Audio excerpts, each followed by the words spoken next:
Bam! All right, guys, time to talk about macros. I'm getting right on to it because I have a few more videos to do. So, let's talk about macros. Now, it's been over 3 years of straight vlogging on keto. I had this YouTube channel prior and was doing more exercise, which I'm getting back into on a ketogenic level very soon.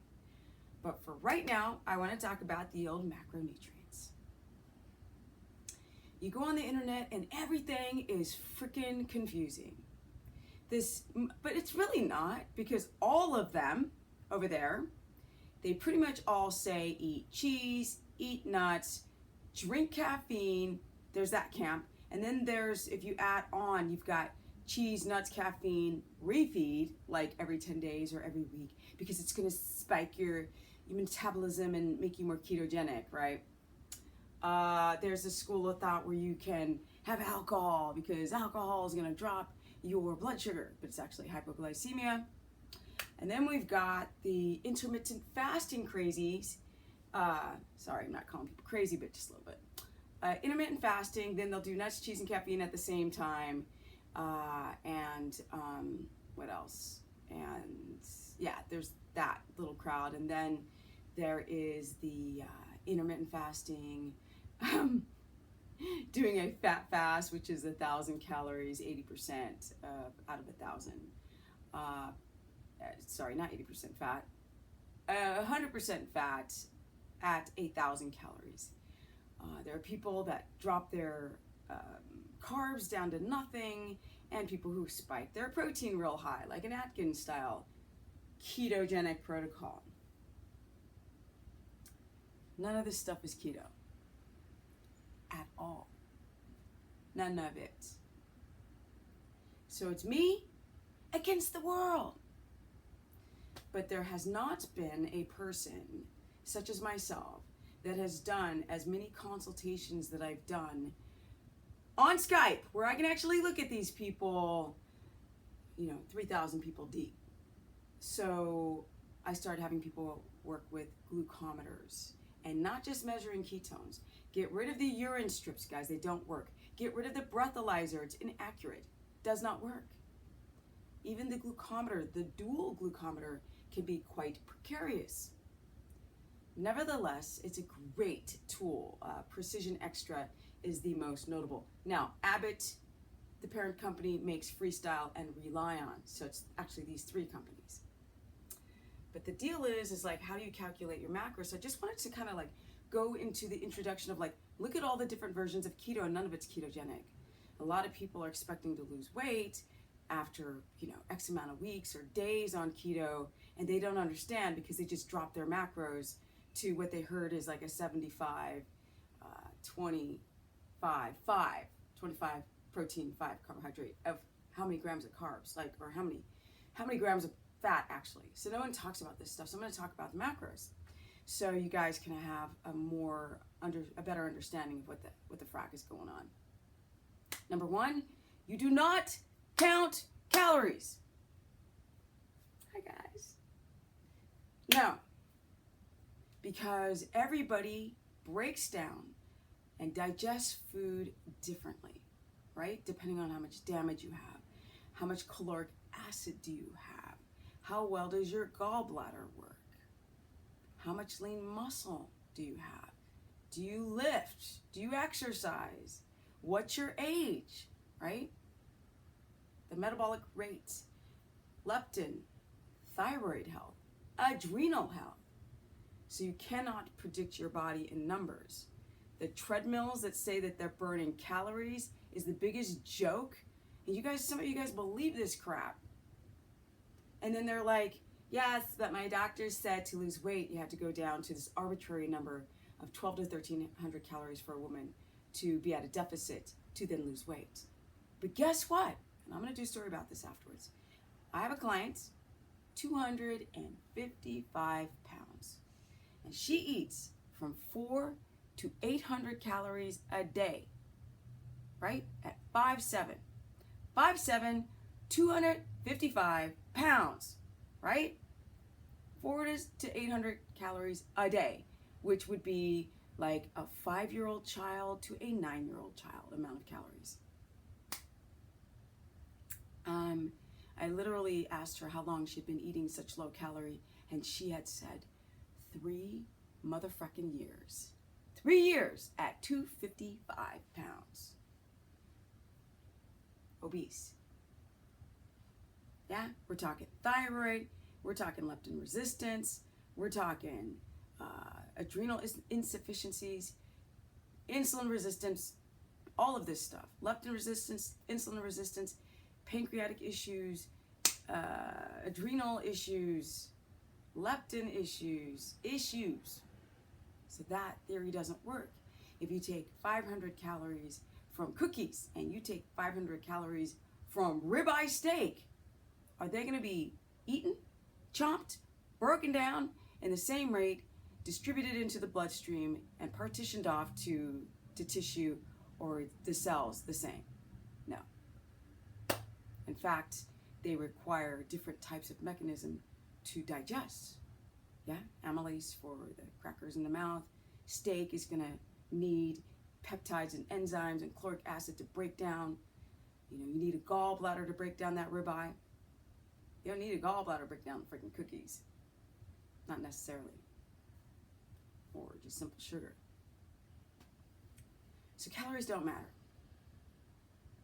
So, you know, how do you calculate these macros to be on the ketogenic diet? Not all that fake trickery out there, that foolery, that nonsense, that noise on the internet that gets you all hyped up and like, I'm gonna get the business, right?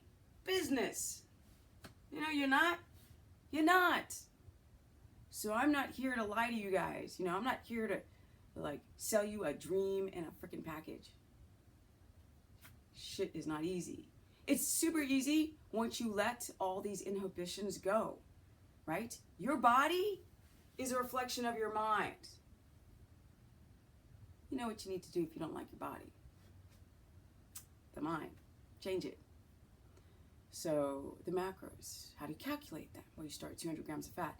Now I have like these idiots like 200 grams of fat is ridiculous. You know, you have your protein at like 150 and you have your fat. Like you gotta have fat low because fat low means that you can, you know, burn more fat. Like if your fat's too high, you're just not gonna burn fat. No, you ain't, because you actually have to keto adapt. Ketogenesis, to be ketotic. People don't put those things together. Yes, you have to be ketotic, people. That takes a lot of time, especially if you're not connected to the circadian rhythm, right? If you don't reach enough REM state cycles, you have low T, high DHT, estrogen dominance, poor liver, kidney detoxification, MTHFR gene mutation, and poor sleep. You won't keto adapt like this. Nobody does. Nobody. You can have perfect glucometer numbers and still have a freaking insulin response, right? Postprandial in the afternoon, right? Reactive insulinemia. And no one's talking about this stuff. It's like, it's not interesting. It's like boring. Like, this stuff's not boring.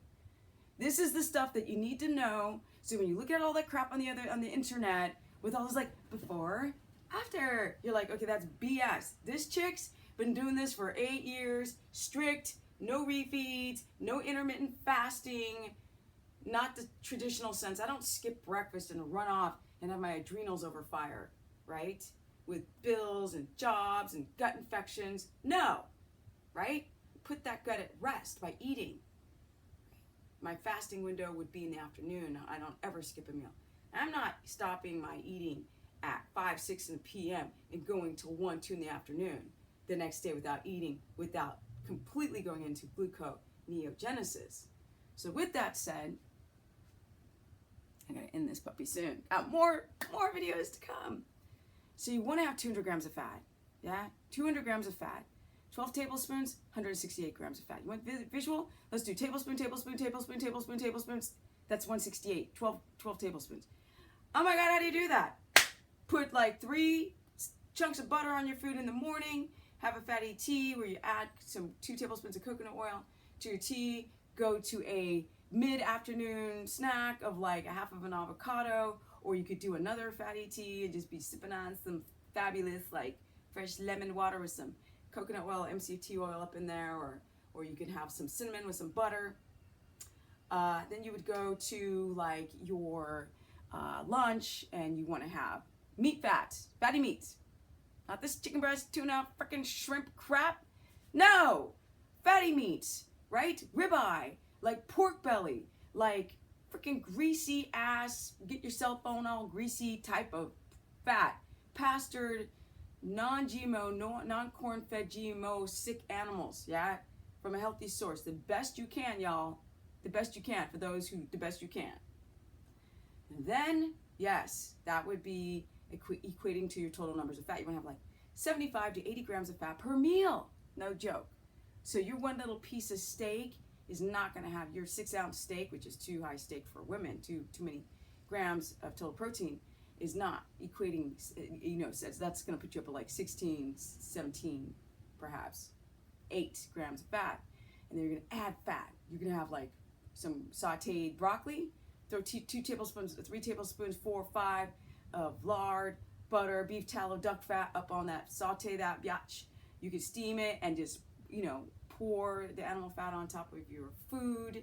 If you're having a salad, yeah, you want to have like 3-4 tablespoons of olive oil, MCT oil, you know, some avocado oil with some like animal fat on the protein.